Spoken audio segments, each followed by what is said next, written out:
In the early church, the question of which books were inspired and which were not took some time to settle, and there was mostly disputes about books and letters written by Christians, so-called Gnostic Gospels, and various texts supposedly written by apostles.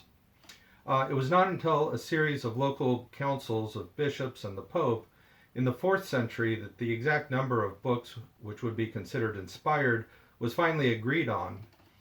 Since then, all Christians, Protestants and Catholics, accept the same set of 27 New Testament books, which these councils recognized as inspired.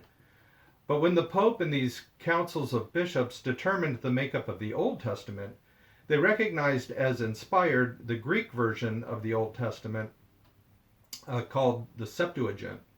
Its name derives from the Greek word for 70, since it was said to have been translated by 70 scholars in 70 days. This Greek Old Testament was the most common in the Mediterranean world and was the one that all Christians had been using up until the 4th century. This version of the Old Testament is composed of Greek versions of 39 books of the Hebrew Scriptures, Genesis, Exodus, Psalms, Isaiah, etc., but also includes 7 other books for which there were no Hebrew copies at the time: 1 and 2 Maccabees, Sirach, Wisdom, Baruch, Tobit, Judith, and parts of 2 others, Daniel and Esther. These books from the Greek Old Testament are sometimes called, mostly by Catholics, deuterocanonical books, meaning from the secondary list, or apocrypha, meaning hidden or false writings, by Protestants. For 1500 years, all Christians considered all 73 books that make up Catholic Bibles to be inspired. But Martin Luther decided in the 1500s that the 7 Greek books would no longer be considered part of the authoritative Word of God, though they generally continued to be printed in bound copies of Bibles.